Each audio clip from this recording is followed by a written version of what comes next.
Saludos, muy buenas noches, bienvenidos señoras y señores a este debate público. Estamos dispuestos para alrededor de esta mesa debatir la actualidad que nos deja este miércoles, y esa actualidad pasa por muchos sitios. Por ejemplo, no solo en Asturias, a nivel nacional, la situación que viven muchas pequeñas y medianas empresas que aseguran que en el banco no les dejan casi ni acercarse, que no consiguen esos créditos que antes sí se conseguían con más facilidad, y eso está ahogando a muchas de esas empresas. Vamos a presentarles, empezando a debatir inmediatamente por ahí, a quienes son nuestros invitados hoy, con Ignacio Prendes, que es el portavoz de Unión, Progreso y Democracia en Asturias. Muy buenas, Ignacio. Buenas noches a Severino Álvarez, empresario. ¿Qué tal, Severino? Y a Triqui, Emilio Huerta, ex secretario general de Comisiones Obreras. ¿Qué tal, Triqui? Buenas noches. Bueno, empezamos, si queréis, por Ignacio, ya que está situado al extremo. Bueno, dicen una de cada dos pymes, la mitad, que no consiguen, no hay forma de conseguir financiación bancaria. Al final, ¿los bancos van a ser los culpables de esta crisis o qué? Bueno, vamos a ver, si escuchamos a nuestro presidente de gobierno, José Luis Rodríguez Zapatero, y al ministro Miguel Sebastián, parece ser que sí, ¿no? Que todo esto es simplemente por un problema de contracción del crédito bancario que está ahogando las empresas, ¿no? Yo creo que puede ser uno de los problemas, pero desde luego no es el único problema que tiene ahora nuestra economía, y a lo mejor no es ni siquiera el principal. Quizá puede que sea el más llamativo, el más aparente, pero probablemente no sea el que yo creo que es el principal, que el principal es que evidentemente tenemos un modelo productivo agotado y que hay que cambiarlo radicalmente, ¿no? Entonces, sí es verdad que sin un sistema financiero que dote de recursos a las empresas, ninguna economía, sea esta o sea otra, sea este modelo o sea otro, puede funcionar.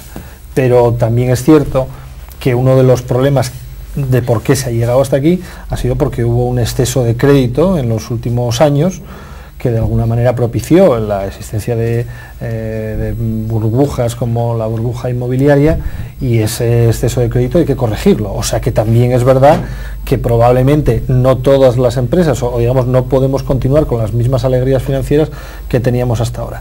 Lo que sí es muy importante, yo creo que es lo fundamental, lo esencial en esta situación, es que aquellas empresas pequeñas, medianas o grandes, las que sean, que evidentemente sean un proyecto empresarial viable y que tengan sostenimiento real en la economía, que produzcan bienes y servicios aceptados en el mercado, tienen que tener la posibilidad de encontrar financiación, es indudablemente, sea por la vía de la banca privada, sea por la vía de los avales que pueda ofrecer la administración pública, pero no podemos ahora mismo en esta situación permitir que ninguna empresa mediana o pequeña viable se vaya al garete solo por una falta de financiación. Eso es algo que no podemos admitir, porque la situación es de extrema urgencia y por lo tanto cualquier puesto de trabajo que se pierda ahora va a ser muy difícil de recuperar, ¿no? Hombre, efectivamente, yo estoy absolutamente de acuerdo con lo que acaba de decir Ignacio. La banca, también lo decía Ángel Ron, el presidente del Banco Popular, vive de prestar dinero. Ese es su negocio. Y la banca quiere ganar dinero y quiere seguir haciendo negocio. Luego quiere seguir prestando. Lo que pasa es que las circunstancias reales del conjunto de la economía son las que son, y la solvencia es la que es. Y claro, sin solvencia es muy difícil que un banco pueda dar créditos. No obstante, yo creo que la banca en general, a lo que se puede llamar sus tradicionales clientes, no les ha cerrado el grifo. Hombre, lo duro sería eso, que a quien tiene una póliza permanente para circulante, pues se le restrinja o se le recorte. Yo creo que no es eso exactamente lo que está ocurriendo. Ahora, que sí, todas aquellas alegrías, iniciativas primeras, todo aquello que se venía haciendo, porque la economía lo permitía o daba la apariencia de que lo estaba permitiendo, en este momento la economía global no lo permite, la forma de gobernarnos tampoco permite alegrías a los bancos, porque dicen qué decisiones, qué medidas verdaderamente está tomando este gobierno, mismamente qué comportamientos está teniendo la oposición, porque aquí si tienen un ramalazo de dignidad, Zapatero dimitiese, convocase elecciones, las vuelve a ganar y tiene que seguir gobernando. Entonces la circunstancia es de tanta duda, de tanta incertidumbre, que el dinero siempre fue temeroso, no es extraño que lo sea. Después también, a veces, a lo mejor estamos hablando demasiado. Yo pongo el ejemplo de eso, nosotros firmamos un convenio de colaboración con un banco para unos créditos preferenciales, ya lo hicimos en septiembre, o sea que nos adelantamos en tiempo a otras muchas iniciativas semejantes que se hicieron, como hizo FADE ahora con el Banco Herrero, y no vemos que vengan tantos empresarios a buscar las pólizas, ¿eh? O sea que también el empresario se mira muy mucho antes de ir a firmar a una notaría. Y para terminar, perdóname que diga nada más que una cosa, que es lo que sí verdaderamente nos preocupa, sobre todo los que estamos en el sector servicios, en el sector comercio especialmente, es el crédito al consumo. Eso es lo que sí de verdad pedimos que no se restrinja, porque son pequeñas operaciones, son pequeñas deudas, la gente es cumplidora, la gente es pagadora, la morosidad de verdad en estas pequeñas operaciones mercantiles de compra última son cifras ridículas y que desde luego hace que funcione todo el tejido productivo. Sí, yo creo que hay que partir de, para entrar un poco en seriedad del papel que está jugando ahora la banca o al que jugó, es muy difícil entrar, salvo caer en demagogia, si no partimos de qué visión le quiere dar el gobierno.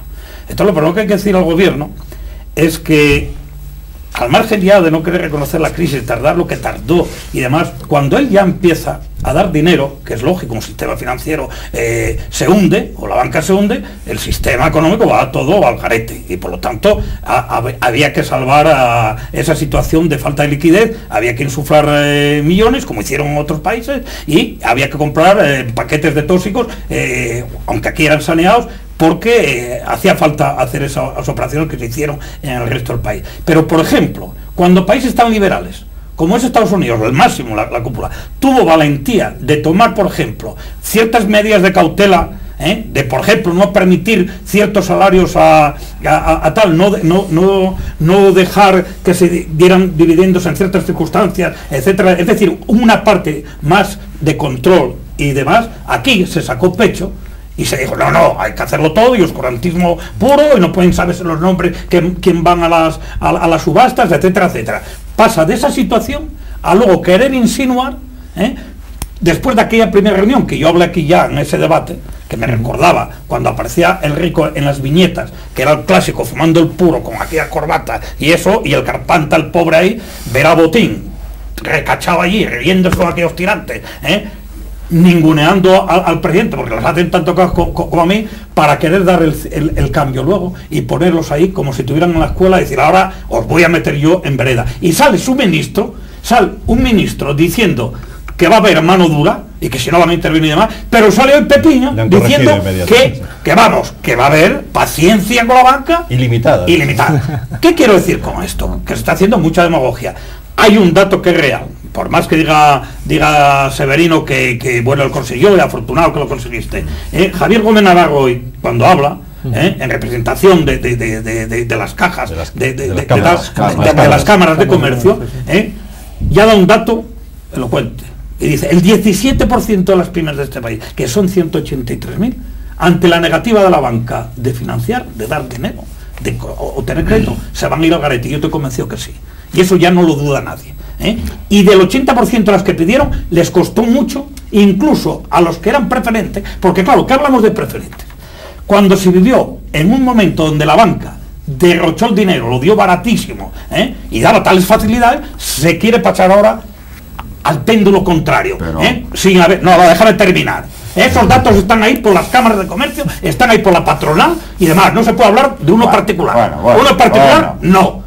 Navarro es un señor socialista, un ministro socialista, que es inconcebible que esté ahora al frente de las cámaras de comercio. Oye, vamos a ver, eso ya como se te digo yo, eso ya como se te digo yo ahora mismo, que tú das el dato ese porque quieres consolidarte de presidente en tu organización. No, déjame terminar. No, señor. Hoy se sabe y va a seguir siendo así, porque no puede ser de otra manera. La forma de actuar de la banca anterior, que ahí se pasó, porque son culpables. ¿Cómo dice que no son culpables? Hombre, usted ha sido culpable porque le venía de maravilla todo eso. Ustedes en los ayuntamientos han sido culpables en el tema de la construcción, en el tema de recalificación, etcétera, etcétera, porque se estuvieron financiando a cuenta de ellos y muchos llevando maletín para casa. Esa es la realidad de lo que fue la burbuja aquí. Y claro, venir a decir aquí, como bien Zapatero, sigue, que aquí el problema es la crisis financiera solamente, cuando de 10 parados en España, 9 son, de 10 parados en Europa, 9 son nuestros. Y hay un problema que estoy de acuerdo contigo, que ya lo vengo diciendo y lo hice cantado. El problema es de modelo económico, que ya no va a ser el mismo. No puede ser. Y para cambiar el modelo económico, una década, No, es que... Poniéndose a ello. Y hoy día todavía no se pusieron. Porque esos 800.000 millones paliativos, que va a traer para cierta parte, el 60% es un despilfarro que no va a mejorar la competitividad de este país para nada, que es otro problema de los que tiene. Y endeudamiento externo y endeudamiento de las personas y de las factorías y de las pymes, el 123% del PIB. Y la banca. O sea, que vaya como tenemos el país. Es que como para decir que va a salir. Nos están diciendo desde Europa, otro que es socialista, que te ha vendido también al Muñao. ¿Y qué estás diciendo, Leo? Oiga, déjese de un año que va para 2 o que va para 3. Oh. Claro, no, pero si... ¿Qué importa a mí Navarro que fuera del PSOE y tal? Y hay obispos que son del PSOE. Que Navarro está diciendo lo que dijo Sebastián, que la culpa la tiene la banca. Es lo que está diciendo Sebastián. Pequeño, que la culpa... Yo me imagino que los representantes de la banca, las cámaras de comercio lo pondrán en su sitio y le dirán lo que le tiene que decir. La banca se lo digo yo desde se ríe de Zapatero y se ríe del gobierno como le da la gana. Y de Navarro. La cuestión es que todos, vamos, sabemos, y eso está estudiado, que en una crisis como esta lo primero que va a llegar va a ser el paro, ya está llegando el paro. Lo siguiente, bueno, perdón, lo primero será la bajada en el consumo, que eso supongo que es la Federación Asturiana de Comercio, lo sabéis perfectamente. Eso lleva al paro y el paro conduce a la morosidad. Quiere decir que los bancos de alguna manera están anticipando también que este escenario en el cual hoy ya todo el mundo sabe, o todo el mundo ya no oculta y reconoce, que a finales de año vamos a tener más de 4 millones de parados, más de 4 millones de parados probablemente, nos va a conducir a unas tasas de morosidad muy por encima de las que tenemos ahora mismo. Entonces, también es verdad, claro, es que también en ese escenario pedirle, digamos, actuaciones aventuradas a la banca no creo que sea muy prudente, más bien al contrario, ¿no?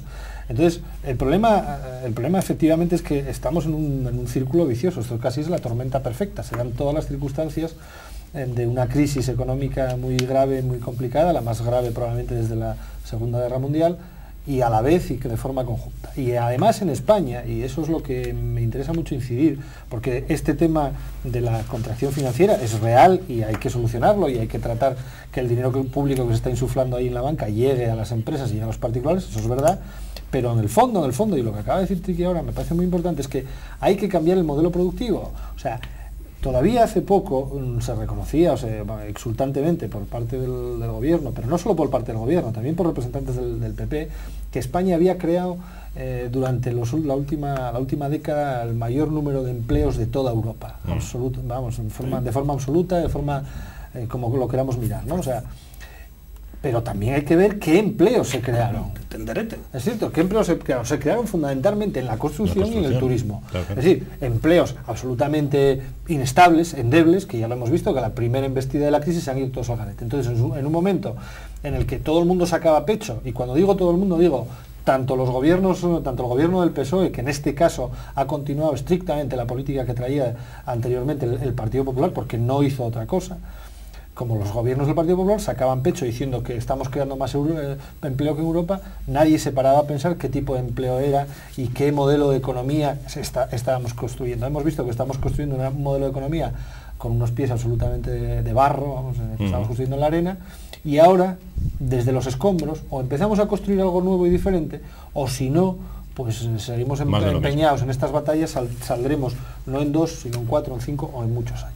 O sea, que resumiendo, que no es la banca la que tiene la culpa, no, son los gobiernos. No es la banca. La banca de alguna manera, hombre, la banca tiene una responsabilidad evidente en el exceso de crédito que han estado dando, en el tema de las hipotecas, las subprime, en fin, una serie de activos financieros absolutamente opacos que se han estado comercializando por ahí, esos activos tóxicos de los que hablaba Triqui, y que están afectados absolutamente todos los bancos, desde la caja más pequeña del pueblo más pequeño hasta los gigantes financieros de Wall Street. Ellos están afectados de eso y lo saben. Por otra parte, el dinero público que se está invirtiendo, de alguna manera, va a sanear sus balances. No puede ser de otra manera. O sea, muchas veces los bancos, si no están dando créditos, es porque no pueden darlos. Porque no solo tenemos un problema, tenemos un problema de liquidez. Nuestra banca está absolutamente endeudada en el exterior, porque el ahorro particular, el ahorro español, el ahorro interno, las tasas de ahorro interno no permitían de ninguna manera esos excesos de crédito en los cuales hemos estado incurriendo durante tantos años. Para soportar eso se ha ido a un endeudamiento exterior que hay que devolver, un dinero que hay que devolver, y que la banca ahora todos esos créditos los tiene sustentados en unos activos fundamentalmente el sector inmobiliario, que están depreciándose y que están cayendo de valor. Entonces, ante ese escenario, evidentemente la situación de los bancos es la que es y no pueden tampoco... Empieza a oírse ya hablar de abaratar el despido, de que en lugar de 45 días sea la indemnización correspondiente a 20 días, lo propone la Confederación Empresarial de Madrid, que habla de una especie de contrato de crisis, dice, y una de las cuestiones que tendría ese contrato es que la indemnización por despido no sería de 20 días por año trabajado, perdón, no sería de 45, sino de 20 días por año trabajado. No sé, Severino, porque quedó ahí la palabra que... Sí, que efectivamente, yo lo traje a Madrid, oí hablar precisamente ahí en la patronal madrileña de estas iniciativas y de otras que tenía, por ejemplo, algún colectivo importante empresarial de Madrid, pagar menos seguridad social, es decir, la crisis cuánto va a durar, el IVA, 17 meses, pues estos 17 meses vamos en materia de contratación y en materia salarial, hablar de algo también provisional para 17 meses, como puede ser al conjunto del país, vamos, a todos los españoles. ¿Cuánto nos cuesta mantener 1000 parados? Bueno, pues si pueden estar trabajando y no pagamos, por ejemplo, la seguridad social, solo les pagamos el salario, pues a lo mejor mejoramos de alguna manera. Todo eso, claro, requiere pues el consenso, entre otras cosas, de sindicatos, más puntos de vista, y puede traer consigo pues otros problemas o dificultades. Que haya propuestas está bien, que todos hablemos de crisis, de atarnos el cinturón, de tomar medidas en cualquier sentido, eso está bien, porque de ahí es de donde pueden salir las iniciativas que hagan que cojamos un camino que lleve a alguna parte. Pero, en fin, yo creo que eso no es precisamente a lo mejor la mejor de las medicinas, ¿no? A ver qué opinas. Claro, yo creo que hubo ya debates y hay documentación suficiente, cualquiera la puede bajar por internet, de grandes conferencias donde, vamos, en vez de una mesa donde el sindicato puede estar hablando pues más demagógico y a ultranza, no al despido más barato, etcétera, etcétera, comparaciones incluso con Europa, que sí, en unos casos hay variaciones, pero hay también variaciones en lo que es la parte económica y demás, y no está ahí el tema está en la falta de competitividad. La falta de competitividad hay un elemento clave que es I más D más I, por más que sea este país va muy atrasado respecto a Europa, y en todo caso, donde puede haber en momentos de crisis o de situaciones de esta, que pueda tener que flexibilizarse más, negociando con los sindicatos, puede estar más en lo que puede ser la movilidad. En momentos dados, tú no puedes andar planteándote meter pues de un departamento aquí, tiene que irse a otro lado, cosa que por otra parte, por ejemplo en Arcelor ya se estaban haciendo o se empezaron a hacer movimientos de ese tipo, flexibilidades en jornada, a veces, pues hay que distribuir, o incluso, pues aún peor, pues en los salarios pues no van a crecer, a lo mejor. Quiero decir, pero no está en el otro, el meollo de la cuestión. El meollo de la cuestión, vuelvo a repetirlo, va para 10 años, y yo me temo que esto nos aborde por la situación trágica que aquí tenemos. Yo me parece que tenemos un gobierno muy débil, no tenemos oposición, no hay forma de que nadie aquí se atreva a decir como en aquellos tiempos, oye, si hicimos los patos de la Moncloa, tenemos que hacer algo aquí, tenemos que sentarnos, porque aquí hay que saber qué queremos hacer, qué podemos hacer y cuánto va a durar esto. Y como no hay esa tranquilidad, porque aquí se está yendo nada más a la cuestión política, pues bueno, se tiran las cosas, se van a medidas no pensadas, así salen cosas que no tienen sentido. Por cierto, yo estoy pidiendo los 1.400 euros, solo me pagaron 65, Severino, mira a ver si te enteras, porque tengo toda la noche para darte las que no cobre, y a mi mujer no le llego tan bien, y ahora parece que la trampa viene ahora en la declaración de la Greta, sí. Una medida indiscriminada, que había que estar en contra de ellos, porque da ya rico lo mismo que a un pobre, vamos, no había. Quiero decir con eso, que hubo muchas medidas que fueron al tuntún, a mí déjame de la bombilla, un ministro no puede salir diciendo la tontería de la bombilla y sale otra vez diciendo otras dos tonterías más, echando pecho, que hoy tiraron de la oreja. ¿Dónde tiene la oreja? Salió Pepiño metiendo ahí para abajo, diciendo que iba a enterarse la banca, lo que era, como no dieran y tal, el señor Sebastián, pero bueno, que no se compre el producto. ¿Cómo puede un ministro de la Unión Europea, con el libre mercado, qué responsabilidad tiene?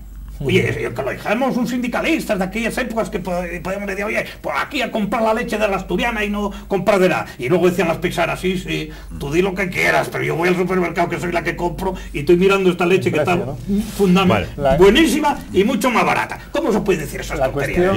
En cuanto a eso que, ¿Cómo se puede decir esas tonterías? En cuanto a eso que comentas del despido, lo curioso es que habría que aclarar que el despido con 20 días de indemnización por año trabajado ya existe. Ya existe. Sí. Es que el despido por causas económicas, productivas o tecnológicas es un despido objetivo y es un despido que lleva una indemnización de 20 días. O sea que cuando se pide el abaratamiento de los 45 días es que estamos pensando en el despido improcedente, ¿no? Entonces, cualquier empresa, es evidente, cualquier empresa que ahora mismo, pequeña o mediana empresa, tenga problemas de ese tipo, puede acudir a un expediente perfectamente de regulación de empleo, incluso sin expediente, depende del tamaño de la empresa, y tiene la indemnización de los 20 días. O sea que muchas veces yo creo que se agita el tema de la indemnización por el despido casi como un fetiche, ¿no? Y no me parece que eso... Estamos en una situación que las empresas que cierran ni los 40 días... Ni 40 ni nada, efectivamente. Porque quedan sin patrimonio quebrado. O sea que no está ahí el propietario con su propia vivienda personal embarcada. No está ahí el asunto.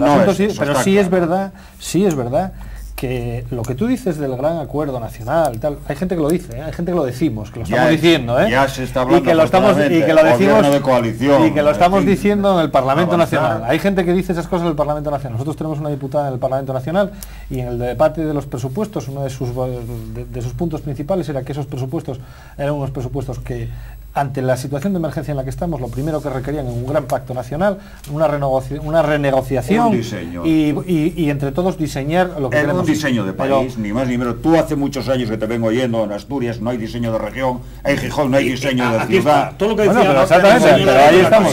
¿Qué queremos ser? ¿Un país industrial o un país turístico? ¿Un país agrícola o un país no agrícola? ¿Un país ganadero o un país no ganadero? Eso es lo que hay que definir. Lo que en las empresas va a ser fundamental, evidentemente, va a ser lo que hablábamos, las medidas de contención y que puede ir desde la movilidad, la flexibilidad, a medidas efectivamente de contención salarial. Por ahí pueden ir, porque evidentemente yo creo que los trabajadores, que en este país la práctica sindical me parece que es una práctica sindical muy responsable, y todos me parece que van a optar evidentemente por una situación de salvar la empresa antes de que ponerse en posturas maximalistas.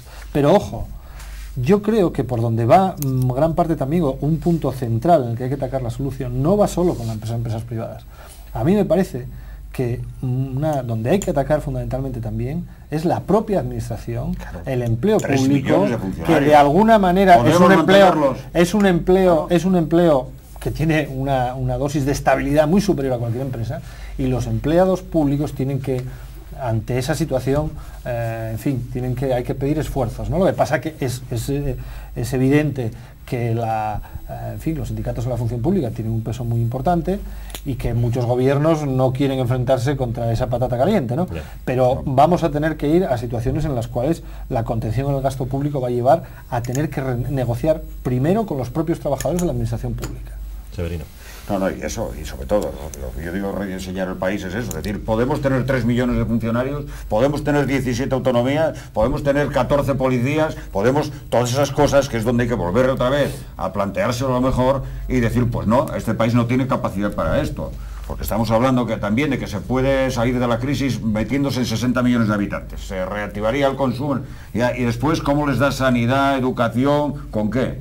¿Tenemos capacidad para pagar más impuestos? No, seguro que no. Seguro que estamos en el límite de capacidad de pagar impuestos, que esa es otra de las grandes rémoras que arrastraba este país. Y todo eso es lo que hace falta reconducir, y desde luego eso lo tienen que hacer los políticos. Dejar de discutir por tonterías, y estaría fenomenal un gran gobierno de coalición por 4 años. Y yo creo que saldría muy beneficiado el PSOE, muy beneficiado el PP, seguramente acabaríamos con las injustísimas ventajas de País Vasco y Navarra, por ejemplo, y que ahora va a tener también Cataluña, y que claro, y que quieren tener todos, con lo cual otras comunidades autónomas pasaríamos a sufrir situaciones de injusticia absoluta y de agravio comparativo, y yo creo que ahí es donde está, y sobre todo que se nos diga la verdad, que veamos que hay una unión y una decisión clara de salir adelante, y que esto no dure 10 años, porque si dura 10 años, pues pobres de nosotros. No sé dónde estaremos cuando nosotros estén arriba, porque ya empiezan a recuperarse por Europa, o apuntan. Y Estados Unidos seguro que en meses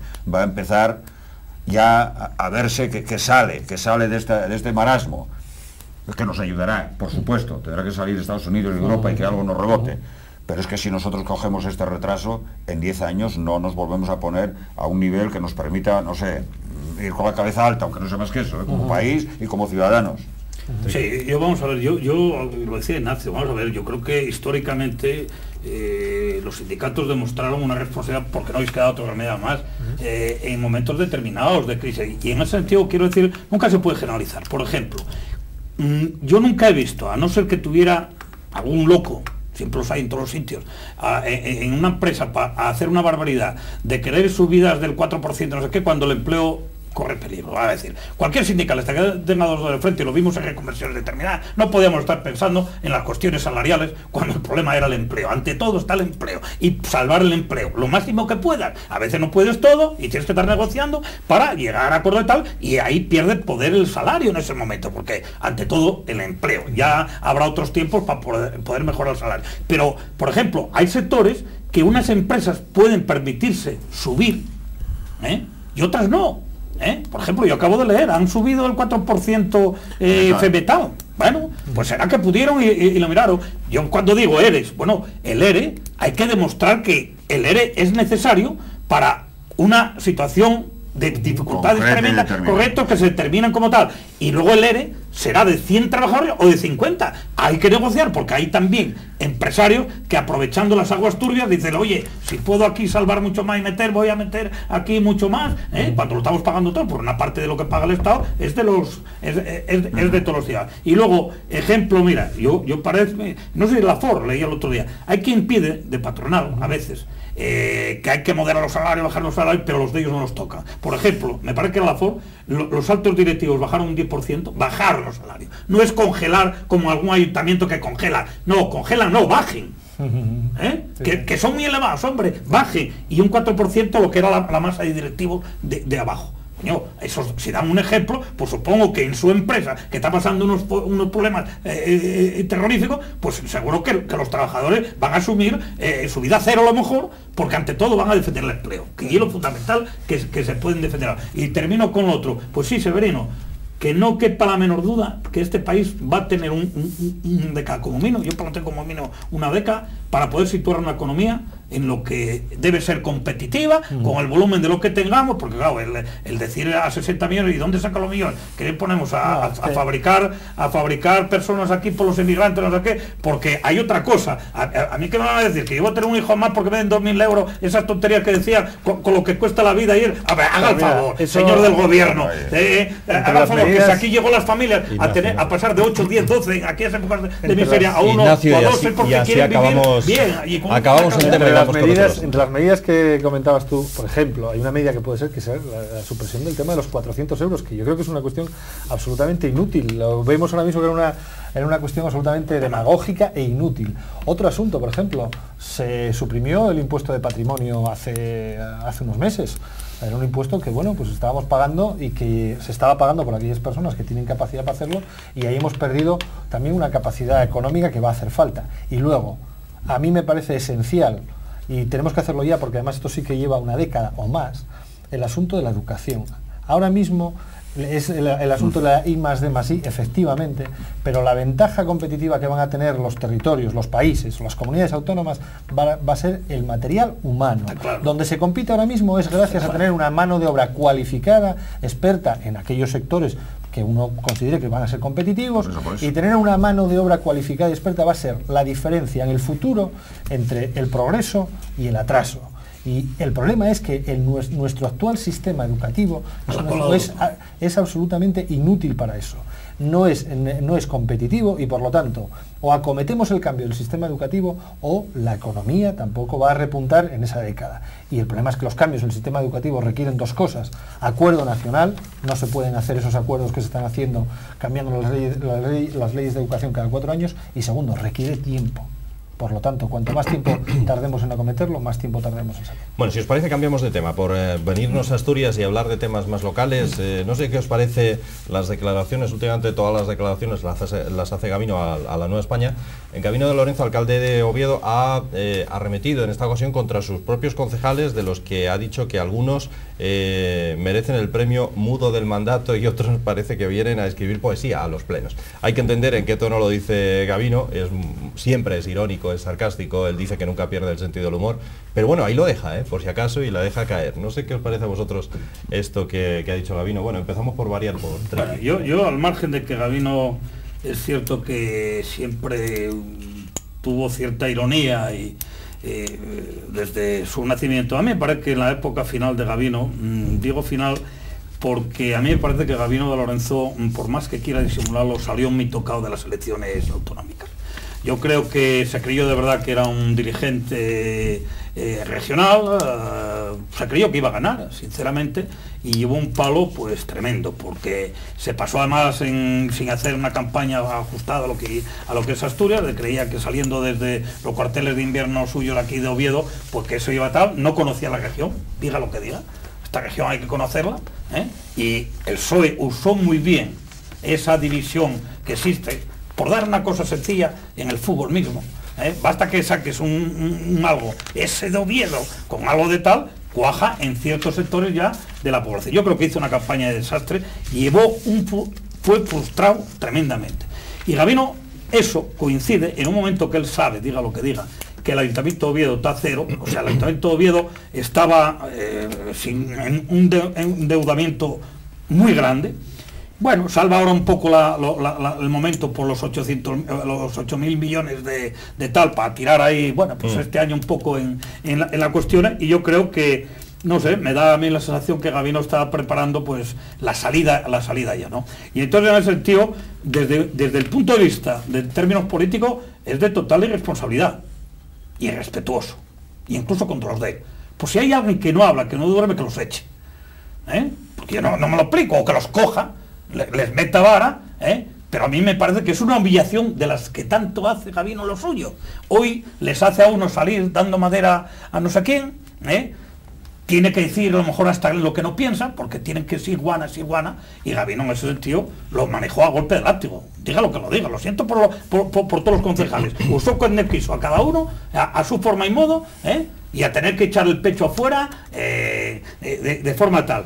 Y de ahí viene desequilibrios, como fue el tratamiento que se dio a las liberaciones, caso con Ciudadanos fatal, al mismo PSOE y demás, meterse para desviar, el nerviosismo con el tema de la llegada, que yo creo que lo sacó fundamentalmente porque había pasado el caso a lo que era el fiscal general. No, aquí yo creo que no tenía problema ninguno. Pero bueno, al fiscal general igual alguien le hizo pasarlo mal durante un tiempo, aunque yo estaba convencido que el fiscal general, por la cuenta que le tiene, como las familias son de ambos partidos, pues no iba a meter mucha mano tampoco, ¿no? Pero bueno, se puso nervioso. Yo creo que Gabino tocó techo, y a Gabino le queda marchar para casa, buscar a ver quién el PP va a sustituirlo, porque de estas igual tenemos muchas de que haya, ¿no? A mí me parece una irresponsabilidad tremenda, incluso para con los suyos, ¿no? Si quieres, como voy a decir, yo lo que pienso es que tú preguntaste una cosa y Triqui, vaya por Dios, menos mal que dijo que estaba mal bautizado, que lo habían bautizado mal, pues habrá que mirar, o qué sé yo, no sé. Bueno, ahora, a mí eso del bautizo me trae. Yo lo que diría que los 8.000 millones, nada, 40 millones. Esos de Zapatero son 40 millones, lo que llevan por Oviedo. El endeudamiento está como el resto de las ciudades de España, más y menos que algunas otras ciudades de España. Y desde luego el endeudamiento está muy aprovechado, es en servicio de una gran ciudad, familia, sí. una gran ciudad que está preparada para todo tipo de iniciativas. Una ciudad que está preparada para ser capital de esta región, a pesar de cómo le quieren quitar la capitalidad. Y también ese endeudamiento, por si tú no lo sabías, te lo digo yo, lo empezamos contrayendo 180.000 habitantes más o menos, y hoy somos 230.000 a pagarlo, con lo cual, vamos, yo creo que económicamente poco hay que decir de la gestión de Gabino en ese sentido. Ahora, en lo que se planteaba hoy en la pregunta, yo digo que bueno, no leí nada más que leí los titulares, pero vamos, yo conociendo a Gabino, me imagino que lo dijo por lo que lo dijo. Él salió ayer del pleno disgustado porque se enteró, porque le hicieron preguntas que él no tenía capacidad de contestar, como dijo hoy, no soy una IBM, yo no sé qué voy a contestar, y salió molesto, lógicamente, de no poder contestar esas preguntas que tienen que ser planteadas en las comisiones y que por lo visto las están planteando y no se las contestan. Y entonces ayer no solo llamó al orden a los concejales, llamó también a los secretarios de esas comisiones, de que hay que trabajar, hay que currar, hay que llevar los deberes hechos a esas comisiones para contestar a la oposición lo que preguntan, para evitar pues incidentes y líos y a ver si se quita la crispación de este ayuntamiento y podemos funcionar. En cuanto a lo que tú dices de la yeguada, esto no fue de anteayer ni del fiscal del otro día ni de lo que hizo Tiki, que esto Ribi, perdón, que sabíamos todos en lo que iba a terminar, porque el PSOE no entró el trapo. Vamos, era una bobada. Esto ya tiene muchos años, hombre, ya está, los caballos está más visto que el tebeo. Estamos todos los asturianos de caballos y de yeguas hasta aquí. Eso es una majadería solemne. Aquí cualquiera que tiene 5 euros tiene un asesor fiscal, que es que Gabino es tonto, que iba a ponerse a darles un negocio que tenía él, ganadero, a sus hijos, y no iba a hacer las cosas bien. Pero bueno, eso es llamarle imbécil, no lo es. Lo curioso para rematar. A ver. Que lo que hizo el Gabino encaja perfectamente en lo que estaba sucediendo en el ayuntamiento y en su forma de ser y no tiene mayor trascendencia. Y después con sus compañeros de corporación de su partido, él es el líder sin duda de ninguna clase y bueno, y el trato tiene el que tiene y yo veo que son amigos todos y no veo yo la humillación por ninguna parte. Cada uno tiene su carácter y tiene su forma de ser, lo sabe perfectamente y lo entiende y no se sienten ofendidos porque Gabino llega hasta la autoestima en las personas, algunos no existen.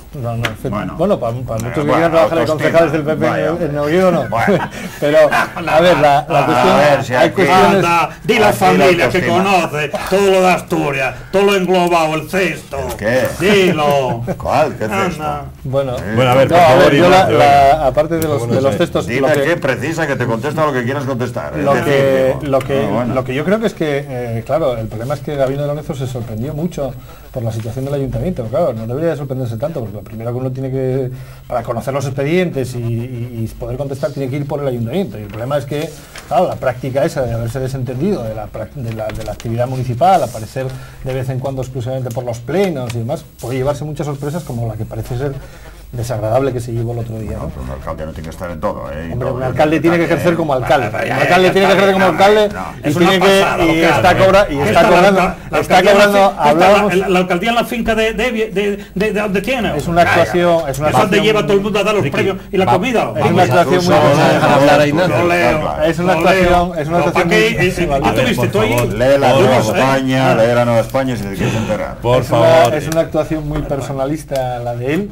Y evidentemente dentro de ese personalismo está la ausencia, él lleva ausente del ayuntamiento desde hace tiempo, lo cual cuando hablábamos antes de la administración y de la productividad de los funcionarios, ahí se incluyen también los alcaldes, que tienen uno de los sueldos más altos de los que se cobran en el Principado, y esa desfachatez de ni siquiera acudir por el ayuntamiento. Y en España, en el ejemplo del que estamos pidiendo ahora, ya no cobra del ayuntamiento. Ya no cobra, bien, pero no da igual, pues entonces si no cobra, pues se jubila, que se jubile también de la práctica pública del trabajo, ¿no?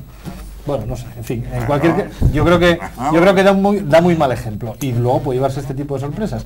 Y luego, evidentemente, vamos a ver, tú has hecho un canto a las excelencias de Oviedo, en las cuales en la mayoría de ellas estoy yo de acuerdo, pero esas excelencias que tú estás cantando caen muchas veces en el absoluto localismo.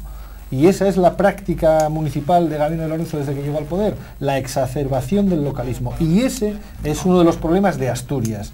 Y él se dio cuenta en las últimas elecciones, efectivamente, donde fue con ese discurso absolutamente localista, yo diría que chabacano, usando ese mismo tono que le vale para su práctica municipal, con sus concejales, con los que quieren ser tratados así, pero es evidente que fuera de ese corrillo que es el Ayuntamiento de Oviedo, vamos, concita muchísimo rechazo, ¿no?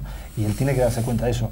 El problema de todo esto es que los partidos políticos, cuando de alguna manera se entregan de pies y manos a una figura política tan personalista como puede ser Gabino de Lorenzo, tan peculiar como puede ser Gabino de Lorenzo, el problema es que luego el recambio es muy complicado, y ahí yo creo que el Partido Popular va a tener un problema en el futuro, no ahora, pero en el futuro. ¿Cuánto darías tú y tú, UPN, ese gran partido de Rosa, UPyD, por tener a Oviedo el rechazo que tiene Gabino de Lorenzo? No, en Oviedo no, pero nosotros somos un partido. El problema es que somos un partido, primero nacional, segundo asturiano, y tenemos un año de vida. Un rechazo impresionante. Tenemos un año de vida. Un problema. Y no seas cínico, por la amistad que tengo contigo, no seas cínico. Decir que se lleva también llamando a mí todo. cínico, no me enfado, me da la risa. Digo que no Porque seas los compañeros de que no corporación de se Gabino llevan tan bien entre ellos. no tienen que Oye, aguantar que se le llevan diga tan bien entre ellos. poeta Que se llevan tan bien entre ellos. o dormirlo. Que se llevan tan bien entre ellos. Ay, ay, ay, ay. Bueno, señores. Ay, ay, ay. Si hay que escuchar lo que dicen unos del otro, de Ovidio de los otros. ¿Oíste alguna vez un concejal de Oviedo normal de Gabino? No. De los otros. No, por la cuenta que le entra.